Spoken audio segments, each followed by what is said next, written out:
Mas outra curiosidade que eu tenho é o vírus habitualmente ele tem um tempo de incubação, dele aparecer os sintomas. Como é que é isso? Todos os vírus são parecidos? Como é que De, funciona? de modo geral, tem vírus que demoram mais tempo, né? Mas vírus respiratórios geralmente são alguns dias.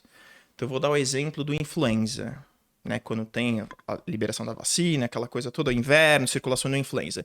Influenza é um vírus de incubação que às vezes é 2 dias.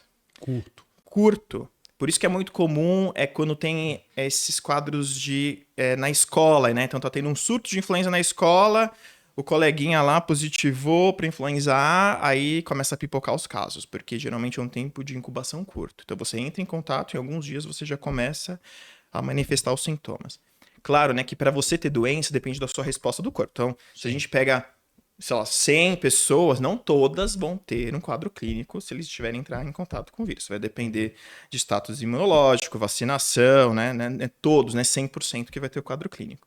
Mas geralmente são poucos dias, sim, que você acaba entrando em contato e tendo a infecção, começando os sintomas.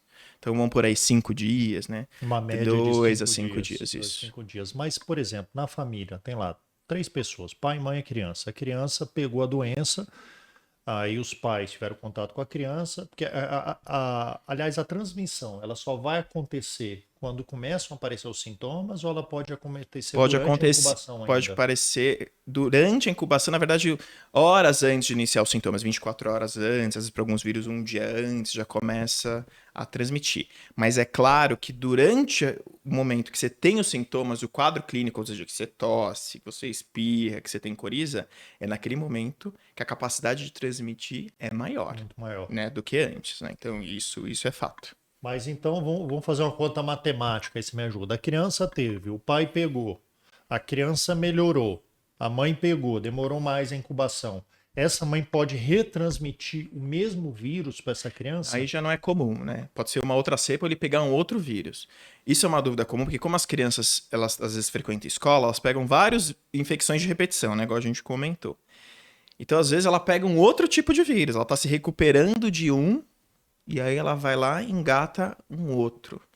Então, reinfectar pelo mesmo vírus não, porque o corpo tá lidando com aquilo, ele tá se protegendo para aquele tipo de vírus. Mas é comum você ter novas infecções por vírus diferentes.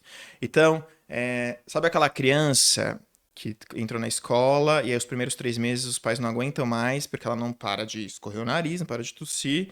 E eu sempre falo que parece que é uma onda. Então, é assim, é um final de semana bom, um final de semana ruim. Aí, Exato. na hora que acho que tá melhorando, vem uma nova tosse, um novo nariz escorrendo e fica nessa sensação que é uma onda, né? Então, é aquilo, quando tá melhorando um, ela acaba se infectando por outro, então ela meio que emenda Um um vírus no vírus outro. no outro. E, enfim, aí vira essa loucura. Esses primeiros meses geralmente são assim. Mas pode ser o mesmo tipo de vírus, mas você falou de cepa diferente. Pode ser uma cepa diferente, mas geralmente acaba tendo as sazonalidades, né? Então, por exemplo, o rinovírus pode circular o ano inteiro, mas o VSR é mais outono, né? Então, maio, influenza é mais inverno. Então, claro que isso depende de ano para ano, né? A gente está vivendo essas mudanças, né, de temperatura, clima, então isso varia um pouco. Mas geralmente tem as sazonalidades virais. Então, às vezes, para cada vírus, você sabe que uma época do ano talvez vai ser um pouco mais comum. E aí, às vezes, circula, às vezes vem um adenovírus junto, e aí acaba circulando mais, aí infecta todo mundo, aí surge um outro, e fica Mas nessa tem onda. explicação para isso, para ter períodos mais comuns desses vírus? Ó, a sazonalidade está mais ligada à questão de temperatura, né? Então, porque aí é como se comporta o vírus em relação ao tempo, né? Então, é a Certo. capacidade do vírus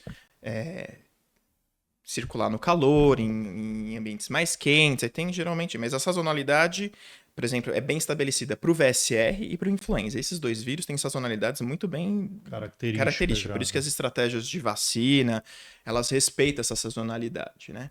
Claro que no inverno a gente tem mais aglomeração, então a mudança social, o comportamento social muda no inverno. Você fica mais preso, você fecha as janelas, o ar não circula tanto, as pessoas ficam mais reunidas. O ar gelado, ele vai, óbvio, atuar na mucosa, então a mucosa, a capacidade de clearance da mucosa nasal é diminuída. Junta isso com o ar seco poluído, por exemplo, em grandes cidades, isso inflama mais seu nariz. Então, assim, são vários fatores que vão se juntando e acabam aumentando o risco. Mas geralmente eles têm esses picos de transmissão mesmo. Então, vem essa sazonalidade transmite para todo mundo fica recuperado, aí no outro ano repete tudo de novo. E aí vai mudando o ciclo. É engraçado porque não é só criança, né? São os adultos. A gente vê às vezes no próprio pronto-socorro de hospital. Enche num período e esvazia. Isso, exatamente. Isso tem muito a ver com o tipo de comportamento, assim, de como as pessoas se comportam.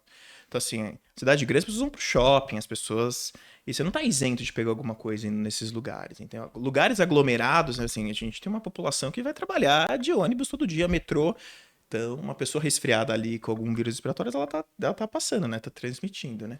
Por isso que eu sempre falo isso, durante a pandemia, que todo mundo usou máscara e a gente acabou usando máscara por mais um tempo, você vê que as infecções respiratórias Diminuíram? então, assim, se a gente for ver o atendimento no pronto-socorro de pediatria, na época da Covid, da pandemia, do isolamento, pronto-socorro de pediatria, praticamente, coitado dos pediatras, estavam sofrendo, porque não tinha atendimento. Não tinha mais, não teve bronquiolite, praticamente, Olha só. durante a pandemia. Não sabia. Legal. Não circulou. Influenza, não tivemos. Então, quando você vê os estudos que mostram o comportamento dos vírus durante a pandemia, não tem. Pra você ter noção, a única coisa que chegava no pronto-socorro era infecção de urina, que é uma das infecções bacterianas mais comum na pediatria, e roséola, que é causada por um vírus herpes, que causa aquelas manchas, febre, a criança passa febre e o corpo pinta de vermelho. Então, isso continua tendo porque o modo de transmissão é outro, não é respiratório, mas para os vírus respiratórios, do ano de 2020, praticamente não teve na pediatria. Então, ficou vazio os pronto-socorros de pediatria. Quando sai do isolamento e volta à rotina normal, explode. Então a gente tem uma população de crianças que não se infectou nunca, que nunca entrou em contato com nada. E aí elas começam a voltar, e aí elas começam a infectar, e aí explodiu o número de casos, assim. Então o retorno foi bem complicado na pediatria, mas durante a pandemia, basicamente. Isso mostra que como essas dinâmicas de aglomeração influenciam diretamente nas infecções respiratórias. Isso ficou muito claro. Foi Assim. o estudo perfeito. Foi, né, mostrou que isso aí. aglomeração, o uso de máscara, ficar isolado, uso de máscara, não ter contato, você não pega, né? Mas faz parte também, né? A gente precisa socializar, né? As crianças precisam frequentar esses ambientes. Sim. Faz parte, né? Tiveram De uma outros certa forma. prejuízos, Outros obviamente, prejuízos, né? exato.